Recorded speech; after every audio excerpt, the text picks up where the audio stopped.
Welcome to Something Like That with NAV. Yes, NAV, that's me. I just hate introducing myself, but then again, it happens. That's the name of the show. This is the podcast that goes on every single platform you can think of, and coming up really soon is going to be there's going to be a special project for SLT. I'll tell you all about that in a bit from now. And of course, as usual, the usual drill. Please like, subscribe, follow, do whatever you have to do for this particular podcast.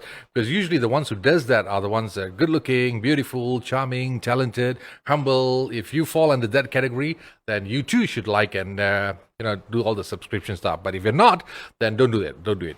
If you're ugly, don't. If you're ugly, don't. If you're not smart, don't. So don't do that. And today on the show, hey, I got a very special guest. I've been wanting to have a chat with him for a very, very long time, but didn't get the chance. As a matter of fact, we came out with two brand new singles in the past couple of months, and one was just out recently. And he's a guy. Okay, let me just give you a brief introduction before I really bring you in. He's a good-looking dude, a very good-looking dude, so good-looking that you might want to hide your daughters, right? So for the parents listening to this particular podcast, if you see MAHA Jeffery perform anywhere and your daughter says that I'm going to check him out, please follow them if it's possible, just in case. This guy is too good-looking. You know what happens after that, But anyway, apart from his good looks, his music is fantastic. This particular guy and his band knows how to rock the house. There's so many places, so many gigs, and especially in the Klang Valley, a couple of events too.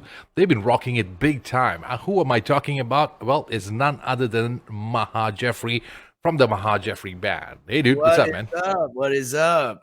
Hey, thanks for coming on board, man. Hey, it's always good to be here, man. Very nice to talk to you as well. Finally. Yes, finally, man. Finally, after all the chat, I was just saying off air, it's like you're the guy that everybody in the scene, whenever I come across them, they say, dude, check out MAHA Jeffery. Dude, check out MAHA Jeffery. Dude, check out MAHA Jeffery. It came to a point that I was kind of sick and tired of listening to that. But then again, I hardly got a chance because it seems like every time I want to check your gigs out, your shows out, it seems to be clashing with my date. So I hardly get a chance. I think I did catch you once or twice, and it was a mind-blowing experience. And I've noticed one thing. You have that vibe that says, fuck it, let's rock and roll. That kind of thing when you go on stage, right? Yeah, man. Generally, that is it, man. That is it. I know. Which is when I saw this guy, it only means two things. One, he's going to rock the socks off everybody that night. And two, somebody is going to get pissed drunk. Yes. And usually, most of the time, it is the entire band. Yeah, that's what I'm just now that I'm looking back at things. It's like when they say Nav, you got to check out MAHA Jeffery. I'm just trying to figure out whether I should check out the music or were they saying that so that I could get blasted with you during one of your gigs, man. Yeah, everyone ends up blasted somehow, one way or another. But that's the fun part about checking out gigs, right? You go there, you just experience. Yeah, you gotta have that. You gotta have that alcohol. You gotta blast your head out as much as possible. It's a good thing. But one thing I've always been puzzled of: the name MAHA Jeffery. Is that something inspired by the Mahavishnu Orchestra thingy, or you had something else in mind when you came up with this name? That's actually my name. Really? Yeah, man. Seriously, MAHA Jeffery. Yeah, dude. Yeah. I gotta thank your dad for the name, man. Your dad gave you a cool name, MAHA Jeffery. That is so cool, man. Look at my name. I had to shrink it to Nav. If you only knew my full name, you'd cry, man, or you'd laugh.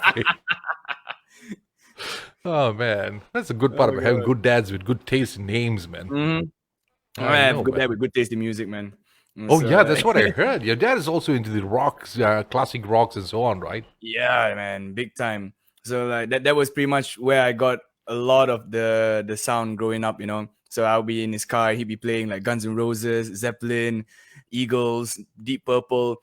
So I grew up to that, and it pretty much gave me that. You had the good shit when you were young, lah. Yeah, I had the good shit. I do. Yeah, at least something, man. Instead of the Yeah, I think that was more from my mom, lah. I don't know, man. Kids, you got to watch what you play for your kids, man. How they turn out is all based on whatever you're playing for them, man. That's what's happening right now. I just came across an article or some videos that somebody was saying that some of the students were actually looking for some classic rock. So the teacher actually played some AC/DC, Led Zeppelin, and they said, no. We want the classic stuff like Blink 182. Oh my God. Bro, why you got to make me feel old, man?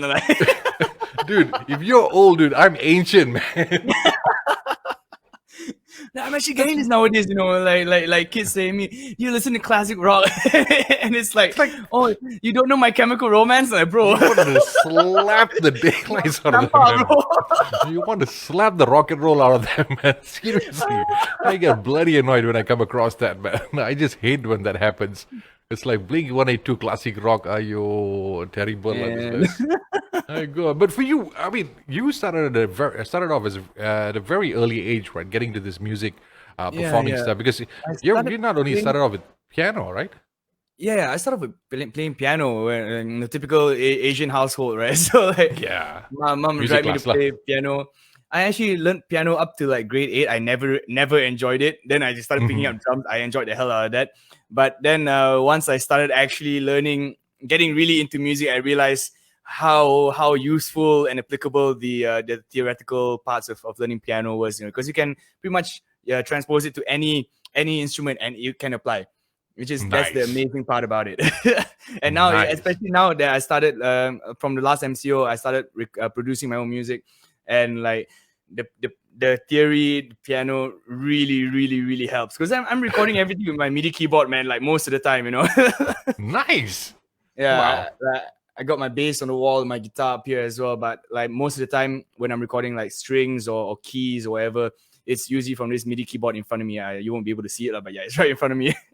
But the thing is, even on strings, when it comes to the guitars and so on, that was only later part of your so-called life that you got into it, right? Yeah, I actually learned piano first. Then I picked up the drums because I thought it was really cool. I want to be a drummer, you know. And then like my guitarist actually brought his guitar because me and him were classmates since we were like Form 1 or Form 2. This And is he always Raz, used right? to, yeah. He used to bully me because I was the fat kid. And then one day I punched him in the face, and then we became best friends, you know. How did that? How the fuck did that happen, man? Usually, when you whack somebody, it's like you're sworn enemies for the rest of your life. The amount of people I've beaten up are waiting to kill me today when I'm from school days. Me and stuck by each other for like more than 10 years now, man. So like I feel so far he hasn't tried to kill me yet, at least not on Okay, purpose. So all not right, too like you've bad. given him the worst, he's received the worst. What else could go Yeah, wrong, huh? he's pretty used to Ah, it by now. my God. And well, you're also singing. Singing, what I've heard is that you weren't exactly a singer at the start No, of it. So when did completely this happen? no, man. That's the thing I need to find out because I've heard a couple of your tracks back to back, and this sounds like someone who's infused or rather is natural in this stuff. But there's also some chats that I've heard that you weren't a singer all this while. Nope. So how did Nah, that happen? my first band, I was the drummer. I was always the drummer, and I started learning how to like do backup vocals, like but very minimal stuff, because like I couldn't really sing at all. Like I have some stuff on my YouTube that I've privated because of how bad the singing was. Like, if you would not believe how bad it was, but I really do feel that honestly anyone can sing. It's just uh finding your tone, finding your sound, and a lot of practice. And like I only actually started learning how to sing when I started playing shows. So Really? yeah, I started playing in the scene when I was, I think, 17, and I couldn't sing at all. That was when my first band died off. So me and Raz and a couple of other friends, we just started playing around the open mic scene. I couldn't sing for shit, man. And like, you know, it took me 2 years, and I'm really grateful to all the people who actually came to the shows and, you know, suffered through my singing. It was just, you know, yeah, like I've said a lot. It's basically, for me, it's always learning how to drown before you can swim, you know. Nice.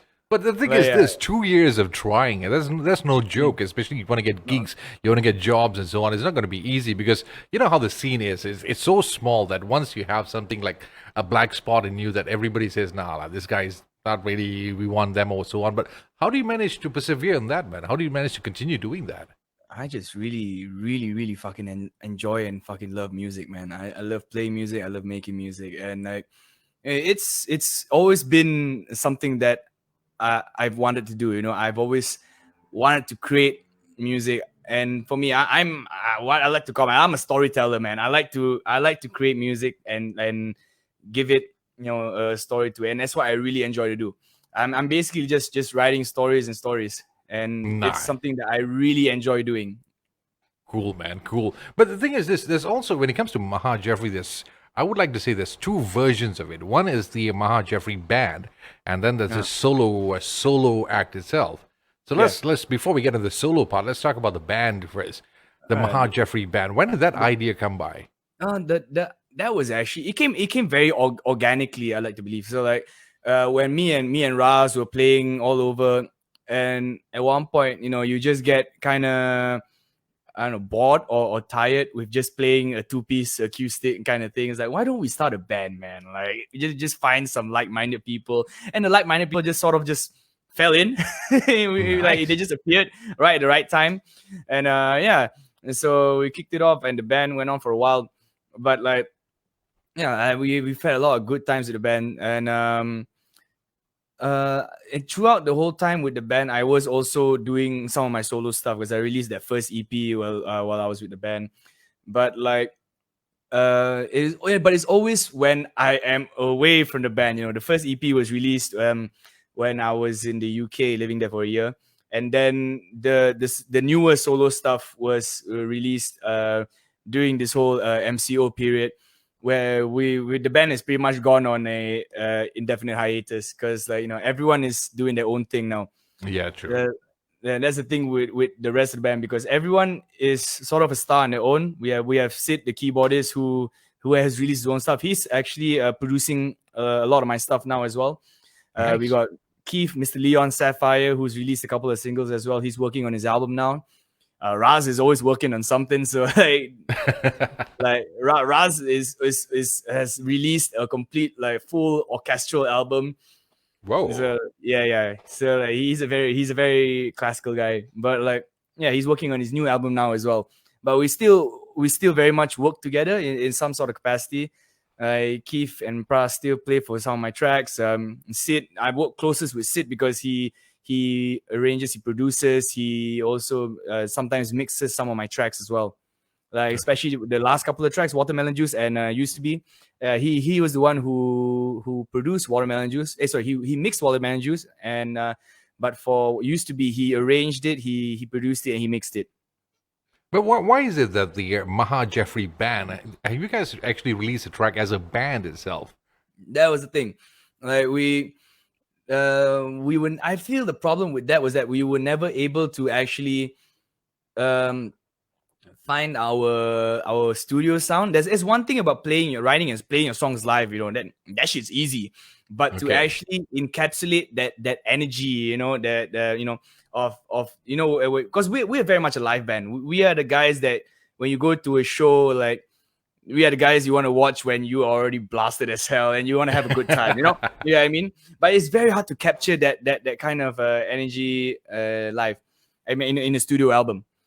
So I feel every time we wanted to get down to it, something would just happen and we wouldn't be able to get through that barrier, And so is it because difference of opinion or a difference of taste and production wise, producing it, or is it just also lack of know-how, because if it was me now, at least I know how to actually get the ball rolling, and some of the boys know how to produce as well.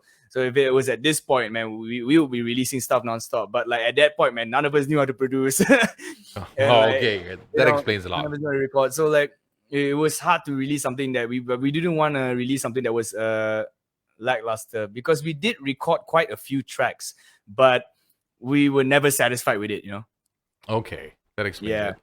Because I was surprised, when I said earlier, I've followed your work for a while now, and as a matter of fact, I was just digging some older stuff that were the ones that goes way back from the era that you used about 1 kilo of gel in the head, and that.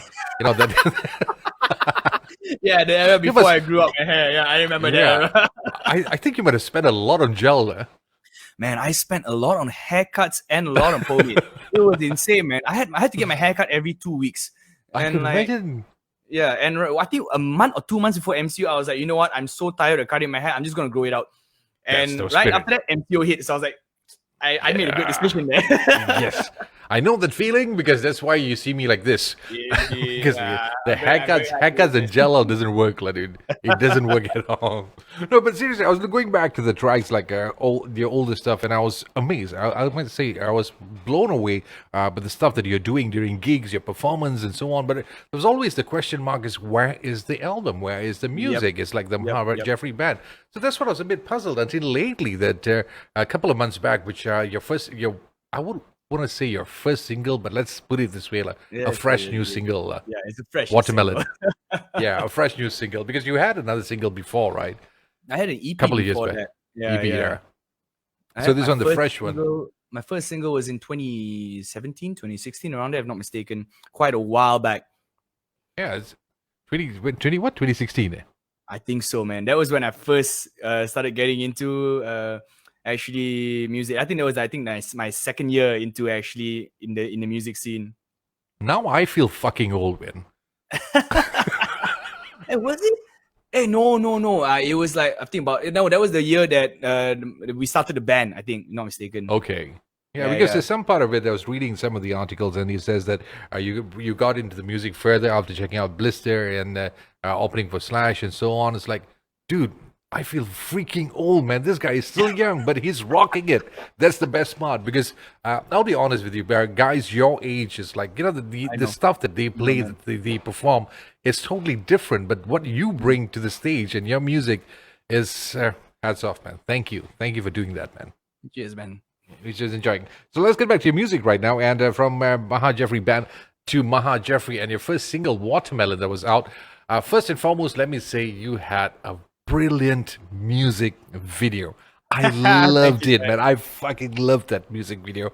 It had the chill out vibe. It's like, man, it's been a while since someone actually made those kind of videos, Something that doesn't really make sense, but it is nice to watch the whole.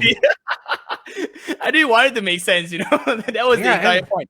The original video was supposed to be a lot darker, because they gave me, like, because I work with a super awesome team. They're doing the rest of my music videos as well. Clifford is the main guy. He used to be the saxophonist for Riot Jones a while ago. So like he's my guy. So like we were running through ideas on what to do with the music video, and I was like, Clifford, I want to make this sort of chill, sort of funny, sort of lighthearted, but I wanted to have a really dark twist. So originally, like, that part where I start smashing that watermelon, right? Yeah. That was actually supposed to be me smashing someone's head with a bat. And the end of the video was supposed to be the guy lying face down in the pool with like watermelon juice floating out from his head. That would have been People sick, just like, bro, that's dark as hell, bro. That's too dark, dude. Too dark. And the best part is when I saw Emin come out of the Watermelon Man, I was like, this was also in this video. Yeah, I just came from his house yesterday, actually. We were writing some new music yesterday. Okay, cool, man. Yeah, like, it was seriously, I love the concept of the video. It was, trust me, this is the best word I can use it, fresh. After all that, the like most music videos that come out, it's like watermelon juice. It's like, it gets to you, the kind of track that you listen to, you just want to chill, you just want to vibe to it, and then you have that solo going on in between. It just gave that right feel, the kind of song that you want to watch over and over again. You're trying to figure out, what the fuck is it trying to say in this whole music video? Like, a lot of people come up to me, actually, Ma, what the hell does watermelon juice represent, man? I'm just like, dude, I don't know why people are thinking so hard about it, It's literally just about me wearing watermelon juice. I just really like watermelon juice, That was supposed to be my next question. Was it supposed to be anything else? Because, like, back then when you come up with some silly title or some silly name, it always had a meaning behind that. Like, we're talking about Mr. Tambourine Man, or maybe you're talking about some Coke seller or whatever like that. It always had something behind it. But this one was just watermelon. So I'm just like, I was a bit puzzled. Looking at how he expressed himself in the music video, it could be just watermelon, or is it something else behind it, So the best way to do is ask him. Man. People are always overthinking about that. I'm just like, man, this is a song that I wrote when I was in another plane of existence, and that day I was just really craving for some watermelon juice. That's all I wanted. And like, and it was me and Raz trying to write some stuff, but we were actually jamming some serious stuff, writing some songs about some serious themes. And then, but every time we went blank, I would just play those two chords, that the A minor and the B minor reggae chords. I'm like, hey, Pras, watermelon juice. And I just did that to him the whole night. I think he heard it about 20 times that night till he got so pissed off. He's like, dude, shut the hell up with your watermelon song. Dude, that thing is catchy. It's the kind of track that once you listen to it, it gets stuck in the head, you know. It's like for some reason you'll be humming the tune for no reason.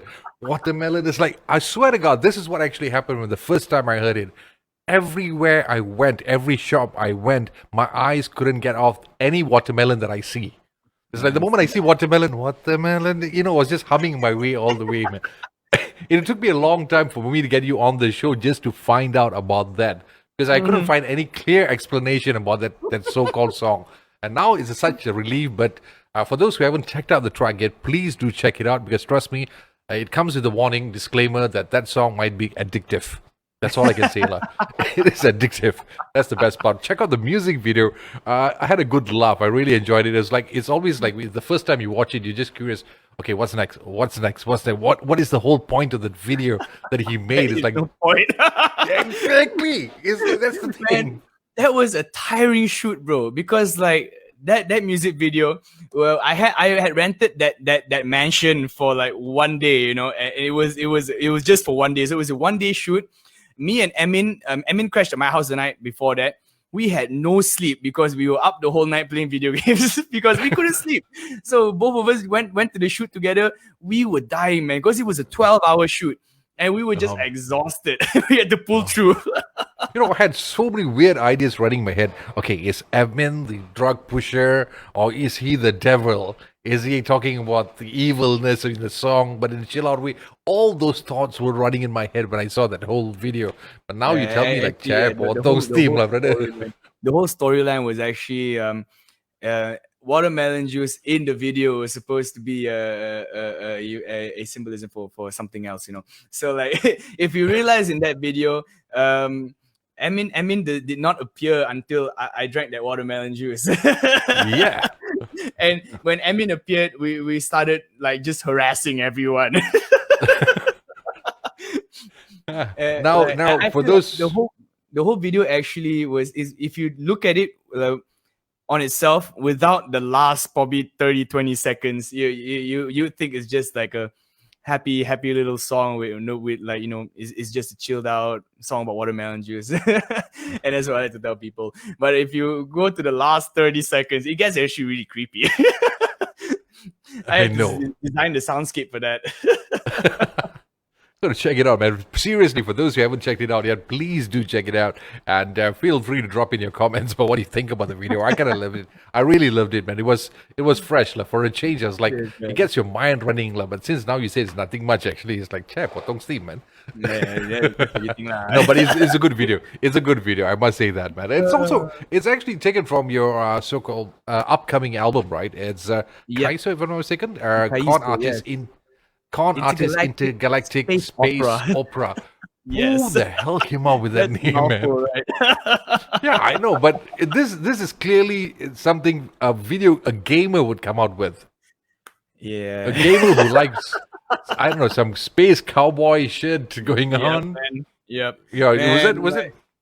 Yeah, for me, because I've written like hundreds of songs, and the reason why I never actually have released an entire album. I've released EPs before, but I've never released an entire album. Was that I didn't just want to like clump everything together, just throw in the songs I like and just put it all together, right? Doesn't make cohesive sense as an album. I wanted the whole album to have a story because that's what I am. I'm a storyteller, and I wanted this album to be something that I can actually listen, because I like to sit down and listen to entire albums, you know. And like I like to listen. I like the albums when they flow from the first song all the way to the last. Those are albums I really, really enjoy, and I always keep them in my mind, you know.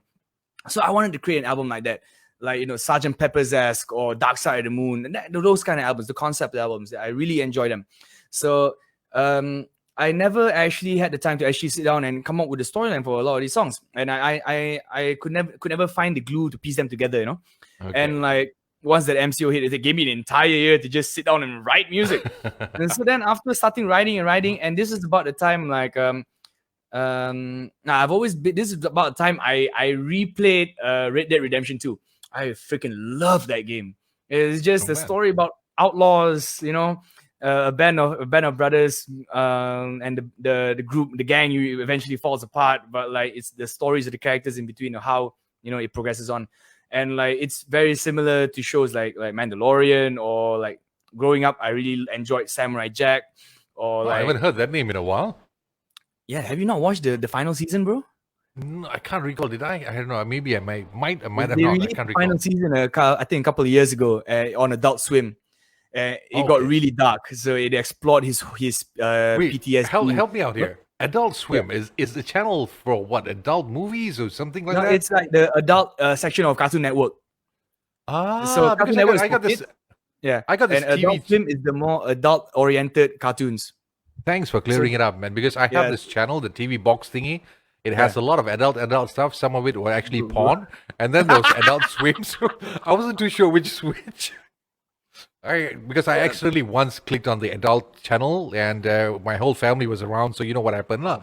But Bro. so since then I was a bit careful of what to click. So Adult Swim. Okay, now that clears it up then.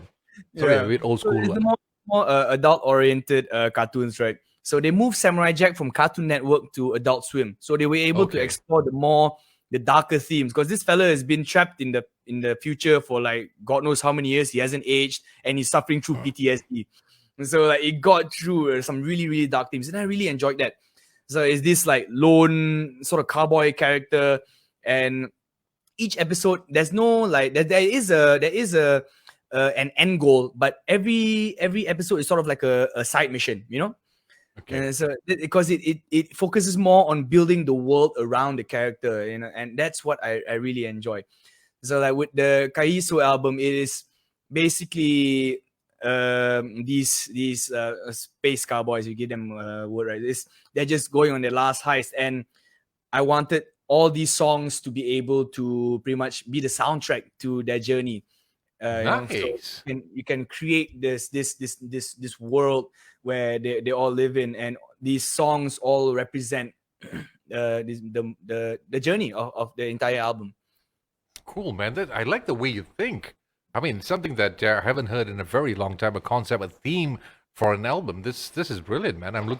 Which makes me want to look forward for all the other tracks. And please don't tell me it's going to take about 3 years to prepare. Oh hell no! I'm releasing it Oh, in this year. thank you, thank you, thank you The so next much. single is already done already as it is, but I'm either gonna release it this month or next month, depending on how long the used to be music video is gonna take, because we're shooting that Okay. next week.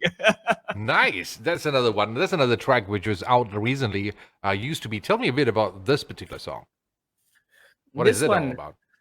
this one was actually co-written by me. I know you know Danny Kumari, right? So me, Yeah. Danny, as well as my guitarist Raz. So the whole story of how we wrote this was, me and Danny had to write a song together for this KL Pack show that we were playing together. So one of the conditions that we had to do was we had to write a song together and play it together on the show. Okay. So we sat in a coffee shop for like a day, I think, just like trying to figure out, dude, what the hell do you write? We couldn't come up with anything. And then like at the end of the day, suddenly Raz walks in. Is like, what are you guys doing here? Like, oh, we're trying to write a song. Okay, give me the guitar. He started writing some chords down. Okay, here's some chords. I'm like, Okay. oh. I took the chords. I sort of adjusted them a bit, just simplified here and there, and then like we jammed it out. Oh shit, it actually works. So like Danny went back, wrote her verse. I went back, wrote my verse, and boom, next day we were done.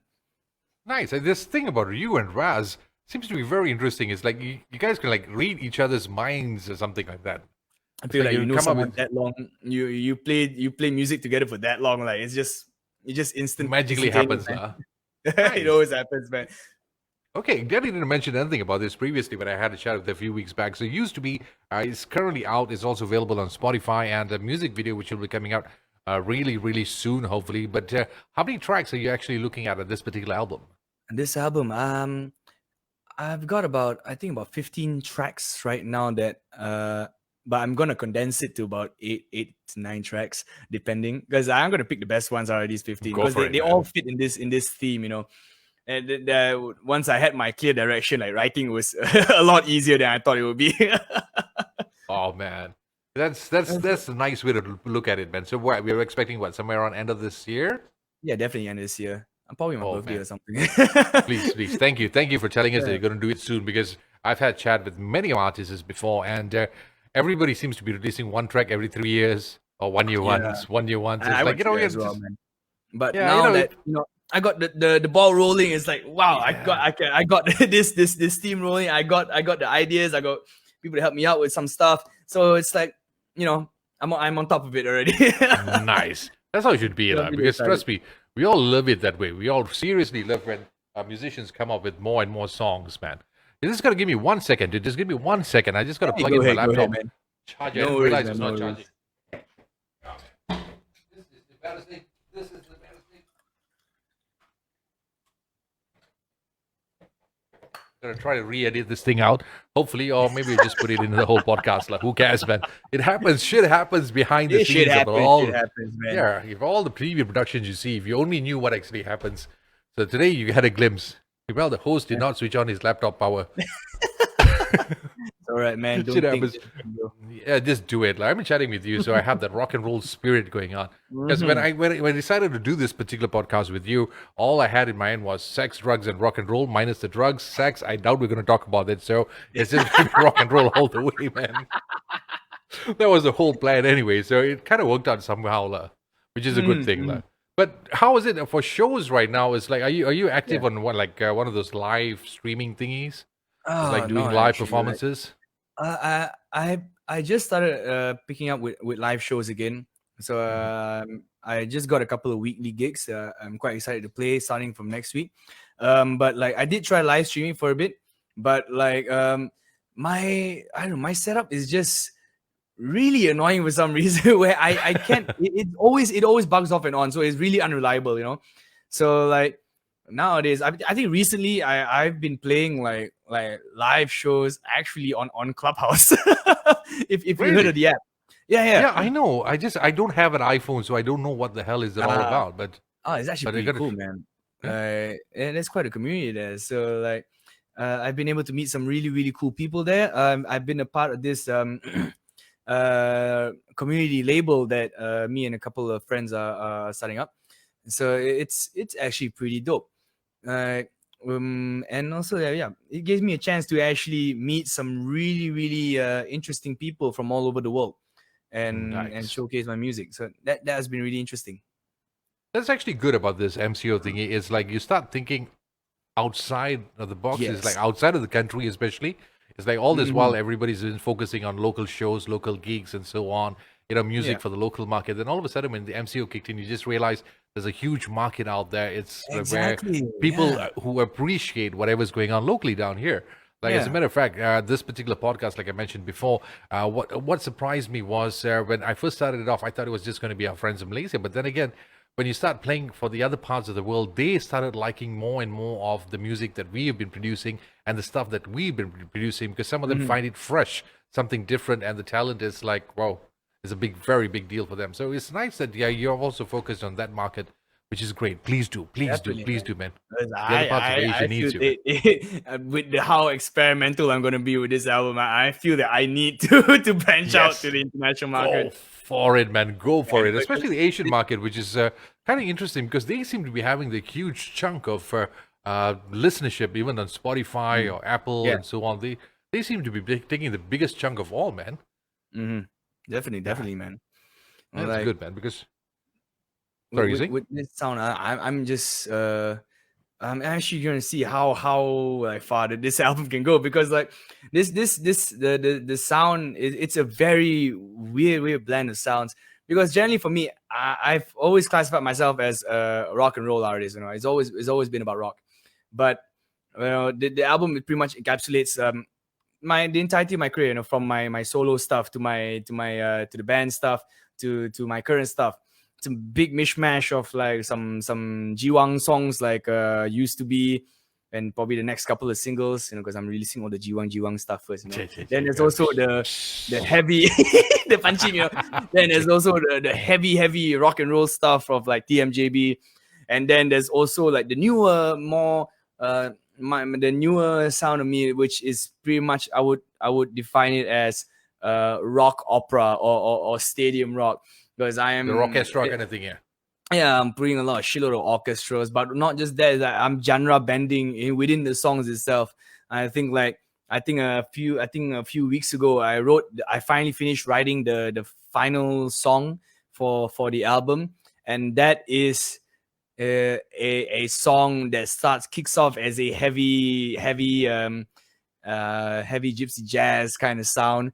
And I Ooh. was writing that song, and I was like, yeah, it's heavy gypsy jazz, but I want this to be catchy as fuck. So I went and put in the most poppy ballad chorus in the world, you know, just to see whether it could work. And I'm like, Oh, man. holy shit, it did work. And then I went Go the for it, extra man. mile and put in like this like 2-minute long Mexican. It sounds like a Mexican standoff kind of tone, you know. whole with a Nice. marching band and everything, so like with trumpets and all that. So I'm really excited to push that one. Dude, you have my 300% support for this particular tune, as long you don't have the you do. Maybe I'll send it for the next album. Don't, please don't do that, man. I'll send it directly to you, take bro. it. Don't you ever dare to do that, man. I'll beat you, I'll burn you if I have to, man. But seriously, I'm so looking I'm so looking forward for this album, man. Because the thing is, like I said, the energy I've seen. Like I said, I might have catched you actually in one of your gigs, and I've seen you perform. The energy level that came in, but putting it into the album and giving it the whole package deal. And now that you tell me you have different versions or different sides of you in this particular album, this is going to be the bomb for 2021, man. Yeah, man, it's gonna be I hope fun. the good shit, the good shit coming out, la. I just want to make music, man. I just Yeah, really enjoy fucking making music, man. Yeah, that's what I love about musicians. You know, the ones who come out with music is like, I mean, I've got nothing against people who's doing covers and so on. Yes, fine. But then again, there's something about each musician which is unique that needs to be brought out on their own to give that individual identity. And it's just a matter of them finding their sound. That is it. That took me forever, you know. Like, I forgot who said this. You know, was it playing someone else is easy, but playing your sound is the hardest thing in the world. I forgot who said that. Maybe it was Chuck Berry or something, but it was someone, one of those guys, you know, who said that. And I do think it is the hardest. You sure it wasn't Julia when he's drunker? Maybe it was. But I would say finding your own sound is the hardest thing in the damn world to do, man. Like, true, very true. I've struggled with that for so long, you know. I'm just trying to think, fuck, what if I play this, and you know, what if it doesn't fit? Especially when I was trying to come up with the concept for the album, like, man, what if I make an entire album full of love songs, you know? At least it will stick, right? But I see it doesn't really, you know, it's not me entirely, you know. And then I found out that I found that concept for the album. I was like, after watching, I have to replay Red Dead Redemption. Like, actually, this could actually do something, you know, with that. Among all the musicians on the planet and all the music videos, it was a video game that helped out the idea, man. Indeed. Hey, that video game had an amazing soundtrack, okay?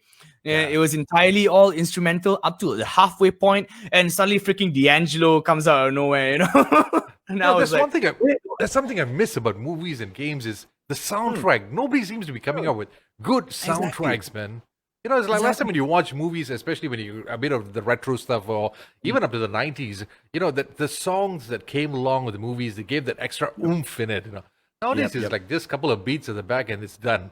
As no like even the like when you're watching like stuff like Star Wars or Superman, you know, the introduction they have for the whole thing, that so-called soundtrack with the score. It's so nice, but now it's like John Williams score, yeah, that's Eric Kunzel and the whole guys. We got some pretty good scores for movies, man. Hans Zimmer, dude, for like Christopher Nolan movies, man. Yeah, well, that guy so rocked Coachella. That was the best part.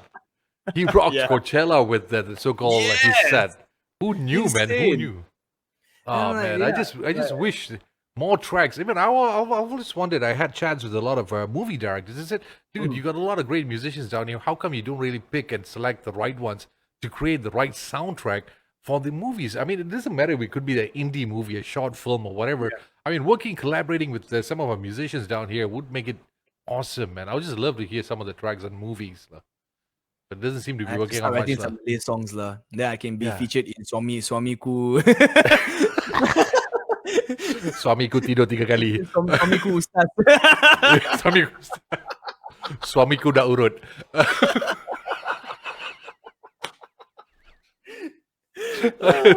You never know. You might never know, lah. That might work out, lah. So for some reason, lah. That as long as that can pay the bills for the next album, okay, lah. Yeah, definitely. Yeah, cool, man. So in terms of the show, is there any shows that we could look forward for? I mean, the live ones. Is it like open to public, or is it like private gigs that you're on? I will. I think the next couple of shows, I'm actually just gonna try to keep it hush hush for a bit because like I'm still unclear about what the SOPs are, man. Like, so I'm actually still worried about that because last year I remember me, Julio, and Mario were playing a show together, and it got raided, bros. It got freaking raided. So like, I just don't. I just feel bad that there were quite a lot of people there, you know, and I just feel bad and I don't want it to happen again. Like, so I'm just gonna keep it hush hush for a bit until I know that the SOPs are all cool and everything. But definitely once the album releases, I will definitely be either doing a live show if it's, you know, all good, or I will do a live stream show with a full band and everything. Nice, but I'm definitely looking for the live ones because trust me, ladies and gentlemen, as I mentioned before, you got to check these guys out live. The energy level in them is crazy, man. I just love the whole album front back to front. That'd be a nice thing, like, because currently, like what you said earlier, it's a bit scary to know whether you can perform or you can't perform. A lot of people are excited that they said that, hey, you can do busking and this and that, but you know how they work, right? Suddenly, all of a sudden, it's SOP. Yes, you can play, tapi bunyi tak boleh keluar. That's why it doesn't make sense, you know. It doesn't make sense. Boleh main lagu tapi bunyi tak boleh keluar. These SOPs, man. My God. I don't know, man. It was just weird. It's like they said, okay, no DJs, but can put sound, but sound cannot come out from the piping speakers. That's right. What the hell? You can't decide. So you know, you just gotta wait for 6 months. Make sure everybody can tank up, get everybody arrested first, and then you see. Then you know, yes, can or cannot. That's how you know. That's how you know. That's how you know whether it's going to work or not. So it's just that don't get too excited if the show's going on. Like what he said, keep it hush hush. Don't spread the word too much just yet. Yet. But live stream seems to be going on pretty fine for most of them, and hopefully it picks up even better. And I hope this, but honestly, or hopefully this live stream thing can end and focus on some real live music, man. I'm so desperate for some live music, man. I miss playing to an actual live audience. Yeah. I had that last week, but it felt like it was something new, you know, like it was like riding a bicycle again. It was amazing. Yeah, it's nice. It's just, I mean, this live stream, there's nothing wrong about it. It is awesome. I've seen some guys doing a fantastic job in it. Like I was watching some of Muza's stuff and Tom's stuff. It was awesome, man. Those guys can really rock, but but the thing is, it's like you don't get that full-fledged feel of watching the whole thing. Playing with, because I played with that fella. I session drums for him. I've sessioned as a backup vocalist for him, and I've also been someone to be blessed to actually come and be able to watch his shows. And that guy, watching him live is a whole nother story, man. It's another level of just watching him play at home. Yeah, that's the thing. It's totally different. Yeah, but the thing is this, I'm curious to know that you performed again after a long time. How was it like getting back on stage? Was it like rusty, or is it like, you know, you just lepas geram cukup lah? Lepas geram cukup, bro. Like you know, it is like riding a bicycle, sort of, like, you know, like, because for me, I used to get nervous on stage, you know, when I first started out, but that went away after I learned how to sing, like I would say, like, after a couple years. But like, going back on stage, right, it's like, oh, okay lah. The nerves are somewhat back, you know. It's like, oh my goodness, what is happening? And then when I start playing, it's like, hey, lepas geram, bro. Start whacking the fella, you know. Start playing with the crowd. It's like, oh my god. It's like, just, you know, played like it's their last show lah. Home for so long. It's like, hell yeah, I'm back home. Yeah, that's nice, man. I just love, because the thing is, like, I'm not a musician myself. I can't sing, I can't play music, I can't do jack shit. But I live through the musician's eyes and ears. It's like watching them perform is like, it gives you the extra oomph, the extra energy, you know, that it's all about the stage presence of a band. I mean, some of them can sing really well, but the stage presence is another thing altogether. And you guys seem to be pulling it off amazingly. Like one of my favorite bands in town is of course Blister. Those guys go really crazy when they go on stage. You know, this the whole long list of guys like which fall under this category, which includes you guys also. So I'm just waiting for that to come out. Like it's just with Yeah, heart man. already, dude. When he's playing with a Seriously. full band, bro. Yeah, I know. Like I was telling earlier off air, we were talking about it's like masturbation. You can masturbate to a certain level of time, but at the end of the day, You you still want the need the real real sex, sex. lah. You need Dude. the real sex. I'm gonna tell you a story, man. I remember this is what happened once. So like for me, whenever I play live, generally most of the time, music has to be good lah. But it doesn't matter as much as the connection from you to the audience. That is what is most important for me at a live show. You need to be connected to the audience because they come there to enjoy the show. They want to enjoy the music, but most importantly, they want to enjoy the show. So this was when I was in the UK. I was set to headline at this one bar, and it was this pretty cool bar. It was this Alice in Wonderland themed bar. Wow. The whole menu was a damn storybook, that kind of place. So like I was gonna headline that place. So like I played the show there, and right before me was the host. The host opened and he started playing, but like no one was paying attention. Like I was in the music was all right, but like he wasn't taking the conscious effort to actually engage with the crowd. It's like, man, if I want to just hear music, I would just pass on my Yeah. Spotify, And then he got pissed off and started giving an entire rant about, you guys should actually take the time to listen and appreciate music, blah blah blah blah blah blah. So me being me, a bit too outspoken at times, and also at that point a bit too drunk. I went up on stage for my set. I came out and I was like, man, I appreciated your set, but I do not agree with you. I went off, man. I went off. I was like, dude, people didn't come here just to listen to you. They want to come here to engage with you. It's not about, you can't expect them to pay attention to your music if you're not making a conscious effort to make them pay attention to the music, And True. I thought it's not about just your music. It's about everyone here. They are a part of the show as well. You got to actually, engage with them. You got to bring them into your world. But you didn't pull any effort into doing that.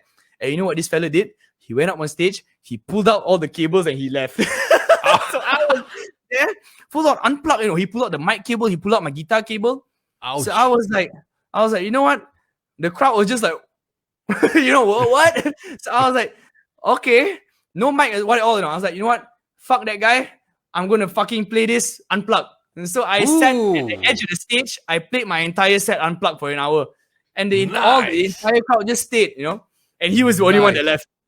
Oh man, that's what you call that, improvising and enjoying it, interacting with the crowd. That's something that a lot of bands lack these days. No offense to any of them, but it's the difference between being a performer and an entertainer. All right, and also you want to put musician. There's a lot of things you got to interact with the crowd. That's the PR makes a very Definitely gives a very huge difference in any bands, because like for me, I've MC'd or rather hosted, I don't know, thousands of gigs or shows or whatever. And there's always this part that when you introduce a band, which annoys me the most, which is like, here I am. I always respected bands, so I give them my best, my fullest, go with the deep voice and do the introduction like it's some WWE wrestling. It's like, ladies and gentlemen, right now it is about that time. It is about that time for you to rock and roll. Please put your hands for MAHA Jeffrey. You scream, you go all out for it. And then what happens? The band goes testing the sound. Ding, ding, ding. Drummer, 1, 2, ding, ding. Tuning guitar. Yeah, tuning guitar. Check. Good evening, ladies and gentlemen. Mic up, mic, test. Mic up. Oh, man. I hated the thing, man. Oh, man, they're like, fuck you guys.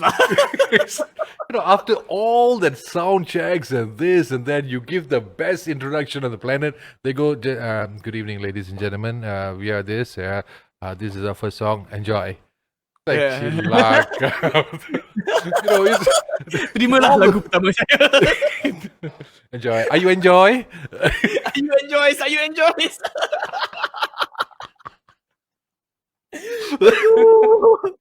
And all that shit will come out. It's like, oh man, it's bloody annoying. Like, but please, for the bands or upcoming bands or the existing one that does that, please change a bit. Like, I think you had 1 or 2 years to practice all this. Look into that, and hopefully, when you come back with a bang. Like, no more that stuff. Like, no more that. Are you enjoying thing, please? Enough. I feel that's very important, like as a performer. If you're gonna go out and perform, unless your music is like beyond, what people. If you can blow people's minds away with music, that's amazing, But that's also very important. You can blow them even more by having that insane stage presence and actually engaging with the crowd. That's very, very important. Super important. But also there's another thing. There's also a catch to this. Interacting, engaging with the crowd. There's also something that I've observed, personal observation, okay?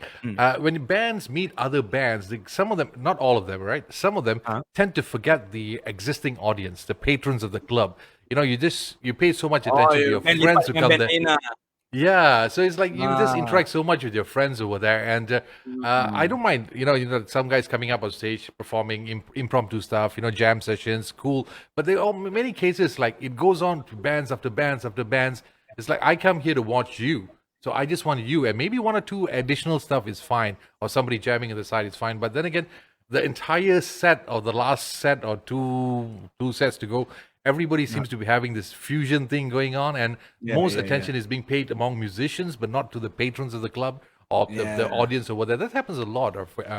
In many times I've observed that, which is, I don't know, for me, I find it not advisable. I'm not to say not advisable, not encouraging. How about you? Do you think the same? Okay. I'm on the half of actually. Like I wouldn't like play, two. If I had 3 sets that night, maybe the last couple of songs for the last set, I'll maybe bring up a special guest. That's it. That's different. Man, that's different. Yeah, I would not have like 2 entire sets with like featured guests on that shit. Nah. I've seen that a lot, but I don't want to mention the names, is it? Because I used to DJ before. So this band goes on like pretty much. Nothing of their set was played during the whole night. Every single musician that came in on that night, everybody came on stage except for the band who was actually supposed to perform. It's like, okay, next we have this, next we have that. It's like, hey, macha, they paid you, not them. It becomes like a jam session, bro. Yeah, the whole night was a jam session. It's like, oh man, it was a different thing. But then again, some days it's an experience. I actually enjoy that if it's actually a jam session, because man, I feel the most chance for magic actually comes from like jam sessions. That's why I used to go for those 9 Lives jam sessions at Tom, Dick, and Harry's. Oh, those were fun as hell, man. You don't know what kind of magic's gonna come up, But like if it's your show, that's a different story, like. No, because I mean, like I said, I'm not criticizing, I'm not disagreeing to it. I mean, it's nice to have it, but sometimes you have like the super awesome band going on there. Then when Trio Ufla comes on stage and then ruins the entire set, it's like, hey, get off, man. I just came to watch this Fla, not you. I came to watch that Fla, not you. That happens a lot. I've seen that a lot. I've experienced it myself. I've told the bands that before. When I meet them personally, I said, Dave, please, the next time you play, 1 or 2 songs is fine, but don't give the entire 2 sets to them. It happens a lot in that case. But then again, hey, it's all about having fun. Once a couple of beers go in, everything is back to normal. Everything, there are no holds barred already, bro. WWE, no holds barred match. This is why it is, bro. Just go all out for it, man. Go on Royal Rumble, man. Oh man, dude! Before I forget, when's your next single coming out? When exactly? Okay. Roughly. I mean, I know you're gonna make the new music video first before the next single comes out. The single's already done. I already have the master with me, but like the thing is, I don't know. I feel like I'm gonna release the music video first. So I need to get an ETA on that once it's done with the shoot this Wednesday. Then after that, I might release because I usually plan my releases in 1 month in advance. So if I'm releasing it, say the 7th, or what month is it? It's March, April. If I'm releasing it in the 4th of April, it's already scheduled. 7th of April, it's already scheduled today. So nice. I always plan my releases a month in advance. It's all just for like Spotify playlisting and all that. You have to usually schedule it a month in advance. So it's almost done already. It's just whether how long the music video is going to take for the edit. And so if it's done in 2 weeks, I can definitely release it probably next month. Nice. I'm looking forward for that. It's like almost every month the series, because once you start enjoying music from one particular artist, you just want more from them. You just don't want to have that gap. It's just like you enjoy the song for 1 month. Okay, next, what's next? You want to keep going, So far you've been doing that. I'm also waiting for the the first mix for the next single to come in. So like once that mix is in, then I'll be very comfortable to release this one, because that means I'm on track to release the next one very shortly after that. A So very like, well I planned always person. get it very in advance. Nice. Yeah, keep it going, man. Keep it going that way. Definitely, Jeff, brother, thank you definitely. so much for joining on, man. I seriously Hey, enjoyed no, today's man. session. One of the fun ones I Likewise. had. I really haven't can't recall when is the last I had this much laugh on a show. But yes, it is fun having a chat with you. So I can imagine what is it like meeting you in person, which Oh, bro, I you hope won't leave soon that. sober. Yeah, that's the thing I'm afraid of, man. I've been a good boy since MCO kicked in. I've been a very, I'm a very very good good boy boy. also, bro. Yeah, just very good boy. Like 1, 2, okay, like that. Now it's like I'm scared because that's the One, two, problem why I what? don't go. Bottle. Actually, 1, 2 battles, lah, but There we go. no, I'm not that bad, lah. Bad, lah, but not that bad, lah. Getting old Mhm. already, like getting old, lah. But you never know, lah. Anyway, thank you so much, dude. Thank you so much for Cheers, coming on man. board, chatting with us. And just in case, if anybody would like to check out his music, head on to Spotify, Maha Jeffrey. That's right. Just type in MAHA JEFFERY. I'll put the link somewhere down here in a Yeah, bit from now. there we Now go. it's available on Spotify. It's available on YouTube, and you can follow him on Instagram and also Facebook, right? Yep. Instagram.com/Maha Jeffrey. Facebook.com/Maha Jeffrey. It's And just if my you want name. yeah, and if you want to add him as your friend, forget it because I tried for the past couple of months. He still Hey, hasn't did you? accepted my friend request. Oh Yeah, shit! yeah, I'm yeah, so yeah, yeah. sorry. I I don't messaged see the you. friend I request. messaged you. I sent friend request until Hey, today. Never lion. hey, shit! Hey, dude, I'm gonna check now, dude. because The next time. I never check my friend request, dude. I should have done this. I just let go the hair, no face. Maybe then you would have just had, or just the back view only. That doesn't change. Ayo. He's such a mean guy. I've been trying to get in touch with him for so long I'm until so I had to go sorry. and I did try not but do it for on my purpose. mutual friend to get in touch with him. So you better start checking your messages, man. You never know. Yeah, I should. Yeah, you better start adding. See, I just brought it out in public right now. He didn't want to friend me. Just to make me check my messages, right? My Yeah, God. exactly. Hey, Ma Jeffrey, don't want to friend me. Yo, don't set lah, bro. Okay, see, check I now. confirm now. I confirm now. Yeah. You better check. Maybe another 300 people try to add you on Facebook. You're man. actually quite close, bro. 290. That's how I don't check my Facebook friend requests. Like I man. never should, I never do. You should, man. You never know who's calling you, who might be getting in touch with you. Oh my God, yeah, Might man. be It could be someone Naim, man. Yeah, it could be, man. It could be me. See what happens. Goodness. I tell you, some people, then they say, please follow me on social media. They themselves don't follow their own social media. I try, man. I try my hardest, bro. Yeah. You artists, I tell you. You Follow don't me on like social media. this. Click like, please share. But then again, when is the last You time I said the checked? same thing earlier. If you're beautiful, please like, subscribe to me. That's the thing. That's the spirit right now. If you're beautiful, you're talented, you're beautiful, you're smart, you're charming, you'll click like. If you're not any of the above category, please don't click like or follow us. Yeah, that's the spirit now. That's how you do it now. That's the spirit. Yeah, I know somebody's in the back there screaming "Buto lah," but anyway. Jangan dengki, bro. Jangan. This show has gone from 18 U rated or whatever to another level already, which is good. So parents, I just advise you to think again before you allow your kids to listen to this, lah. Just in case, lah. We're not bad people. We're just bad influences. That's all. Parental advisory, recommended. Yeah. Think about it. Think twice, lah. But then again, all the porn sites that kids might be surfing right now, I don't know, man. You never know, lah. The effort to go to incognito mode and all, then you got to fucking pull this out, lah. Don't lah like this. Yeah, just why don't uncheck 5, uncheck log 5 or something. All the sites, I can help you out a little bit. It's okay. Jeff, thank you so much, dude. Thank you so much. It's been wonderful chatting with you. Thank you so much for having me on the show, dude. Really it's my appreciate pleasure, man. It's my pleasure. And be on the lookout for his next single coming out really soon. And also the music video for Used to Be. In the meantime, if you haven't checked out the music video for Watermelon, please do check it out. Beautiful track. Now I'm craving for watermelon for no reason. Actually, watermelon juice right now is running in my head, man. I got to grab one as soon as possible. Jeff, thank you so much, dude. Likewise, Take care, man. Dude. Take care, man. Peace out. Peace out.